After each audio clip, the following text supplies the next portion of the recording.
Good afternoon. Welcome to the Midday Mull for Wednesday, the 4th of June. With Robert Murray McShane, we're reading through the book of Deuteronomy and the Psalms, and there's a link in them. In Deuteronomy chapter 8 and verse 10, Moses says to the people of Israel, "When you have eaten and are satisfied, praise the Lord your God for the good land he has given you. Be careful that you do not forget the Lord your God, failing to observe his commands, his laws, and his decrees that I'm giving you today." And he continues to warn them and says, when God blesses you, be careful, because as your silver and gold increase, as your wealth increases, as you settle down, you are likely to become complacent. And he says, then your heart will become proud, and you will forget the Lord your God, who brought you out of Egypt, out of the land of slavery. And that happened to them as you read through the scriptures. That is exactly what happened to them.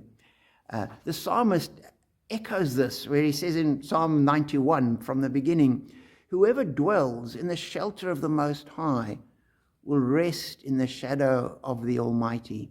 I will say of the Lord, he is my refuge and my fortress, my God in whom I trust." And in a position, trusting in God, waiting in God, relying on God for protection. And God gives it. But as Moses warned, so often as people are protected, as their fortress is established, as they settle down, they're no longer quite as attached to God, as focused on God, as diligent in walking with God and listening to God and doing what God says. And you see it in the realm of nations. It happened with Israel. You look through history and you see the rise and fall of empires, often as they are diligent and trying to listen to God, and then as they become complacent, God leaves them to their own devices and eventually they fall.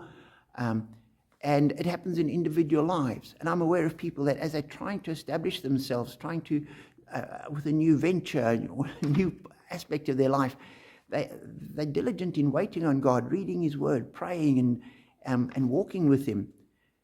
And then things start going well with them. It's very easy to then drift and start. And it never happens in an instant that one day they're a Christian and then they wake up in the next morning and say, that's it, I'm done.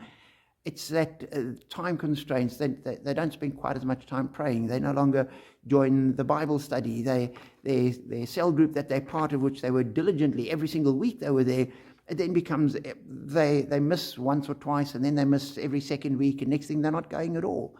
It's the way the devil gets to us.